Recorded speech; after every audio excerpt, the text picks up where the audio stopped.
उसमें 6 संगठन है, 6 मोर्चे। 6 मोर्चे में अगर सबसे ताकतवर कोई मोर्चा है तो युवा मोर्चा है। आज युवा मोर्चा का सम्मेलन है। उस सम्मेलन में हम सबको आने का अवसर प्राप्त हुआ। मुझे याद है कि अगर युवा मोर्चा की बात हो तो स्वामी विवेकानंद की भी बात होना जरूरी है, क्योंकि स्वामी विवेकानंद जी ने कहा था कि हमको 50 ऐसे युवा सन्यासी मिल जाए कि इस देश की तस्वीर और तकदीर हम बदल देंगे। वो युवा मोर्चा के कार्यकर्ता आज इस कार्यक्रम में उपस्थित है। अभी हमारे वक्ताएं कह रहे थे, हमारे प्रदीप चौहान जी कह रहे थे इस विधानसभा स्वामी विवेकानंद के यहाँ अनुयायी लोग बैठे हुए हैं। ये 50 नहीं है, ये हजारों की संख्या में है। इस बार इस बात का संकल्प ले चुके हैं कि करहल विधानसभा में इस उपचुनाव में भारतीय जनता पार्टी का परचम हम फहरा के दें। ये संकल्प ले लिए। मैं आज के इस अवसर पर निश्चित रूप से इस बात को बताना चाहता हूं कि हमारी केंद्र में जब से सरकार बनी, प्रदेश में सरकार बनी, हमारी सरकारों ने, चाहे वो गांव का गरीब आदमी हो, चाहे वो किसान हो, चाहे वो महिला हो, उसके जीवन के उत्थान के लिए तमाम प्रकार की कल्याणकारी योजना चला के जीवन का बदलाव करने का प्रयास किया है। आज प्रदेश में उसका परिणाम दिखाई पड़ रहा।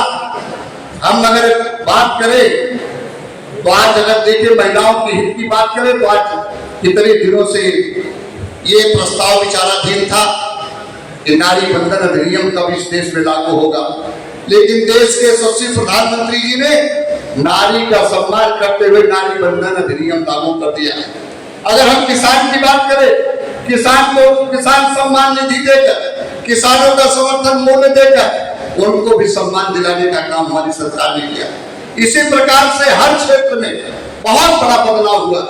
मैं आज उसकी बहुत चर्चा नहीं करना चाहता, लेकिन युवा मोर्चा के कार्यकर्ताओं की जरूर चर्चा करना चाहता हूँ।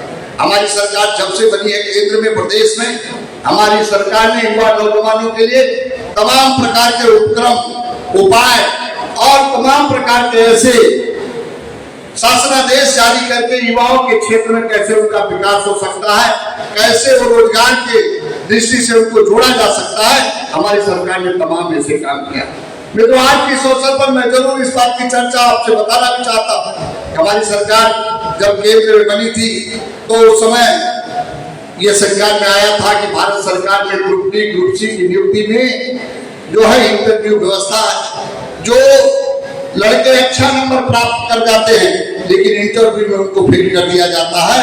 माननीय प्रधानमंत्री जी के जब संज्ञान में आया था तो उन्होंने क्लास सी, क्लास डी दोनों के ग्रुप ए नियुक्तियों में इंटरव्यू की प्रक्रिया को समाप्त कर दिया और लिखित परीक्षा के माध्यम से जो लोग अच्छा अंक प्राप्त करेंगे उनका सिलेक्शन हो जाएगा। ये युवाओं के साथ इंसाफ दिलाने का काम हमारी केंद्र की सरकार ने किया। उसी तरह से हमारे उत्तर प्रदेश की सरकार जब से बनी है, युवा कैसे हमारा आगे बढ़ सकता है, युवा के लिए कैसे कौन सी योजनाएं लागू की जाए, हर प्रकार के उपाय करके हमारी सरकार ने बेहतर उत्तर प्रदेश में युवाओं के समायोजन के लिए बेहतर काम किया। अगर हमारी सबसे सरकार बनी है 2017 से लेकर 2024 तक, अभी तक 6.5 लाख लोगों को सरकारी नौकरी देने का काम हमारी सरकार ने किया है। पिछली सरकारों को अगर तुलना करें जो 2012 से 17 तक सरकार चली थी, उससे कई गुना ज्यादा हमारी सरकार ने सरकारी नौकरी देने का काम किया। और हमारे तो युवा साथी ऐसे थे जो बीटे किए थे, जो एमटेक किए थे, जो ITI किए थे, जो कौशल विकास योजना के अंतर्गत प्रशिक्षित हुए थे, उनको भी प्राइवेट सेक्टर में प्रशिक्षित करके बड़े पैमाने पर उत्तर प्रदेश में रोजगार का सृजन करने का काम उत्तर प्रदेश की योगी सरकार ने किया। आज मैं इस बात को कह सकता हूँ कि लगभग 2 करोड़ लोगों को प्राइवेट सेक्टर में रोजगार देने का काम, युवाओं को, हर युवाओं को काम देने का काम हमारी सरकार ने किया है। आज युवा 2 करोड़ लोग प्राइवेट सेक्टर में रोजगार कर रहे हैं, अपने परिवार का पालन पोषण कर रहे हैं। मैं इसलिए इस बात की चर्चा कर, अगर यहाँ युवा सम्मेलन है, युवा की बात नहीं होगी तो किसकी बात होगी। मैं इसलिए आज इस बात की चर्चा करना चाहता हूँ। 2012 से 17 तक जो सरकार चल रही थी, अखिलेश यादव मुख्यमंत्री थे, यहाँ इन्वेस्टर आता नहीं, निवेश करने के लिए आता नहीं था, क्योंकि लॉ एंड ऑर्डर नाम की कोई चीज नहीं थी। यहाँ बिजली की व्यवस्था ध्वस्त थी और हर प्रकार की सुविधा, उसी प्रकार की कोई सुविधा नहीं थी, इसलिए आता नहीं था। उत्तर प्रदेश में जब से भारतीय जनता पार्टी की सरकार बनी, आप सबका समर्थन और आशीर्वाद प्राप्त हुआ, आज निवेशक उत्तर प्रदेश में आने के लिए लालायित है।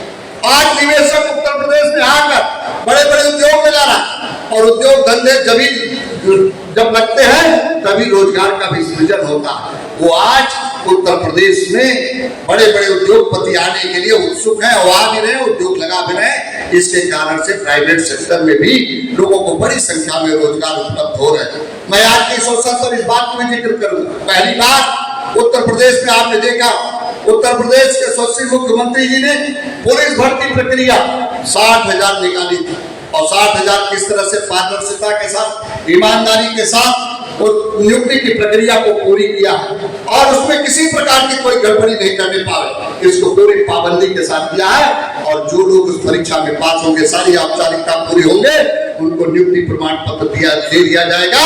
कोई भेदभाव नहीं होगा, किसी प्रकार का विभेद नहीं होगा।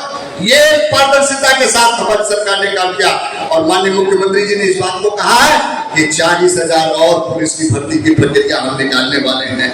ये युवाओं को रोजगार देने का काम उत्तर प्रदेश की सरकार कर रही है, बड़े पैमाने पर कर रही है। मैं इसलिए आज आप सब लोगों से चर्चा करना चाहता हूँ, बात करना चाहता हूँ, और बताना भी चाहता हूँ कि ये योगी की सरकार जब से काम कर रही है, युवाओं के लिए विकास, उनका उन्नयन, कैसे वो आगे बढ़ सकते हैं, युवा हमारा कैसे आगे जा सकता है, हर मार्ग को आगे ले जाने के लिए हमारी सरकार काम कर रही है, कैसे वो आगे जा सकते हैं।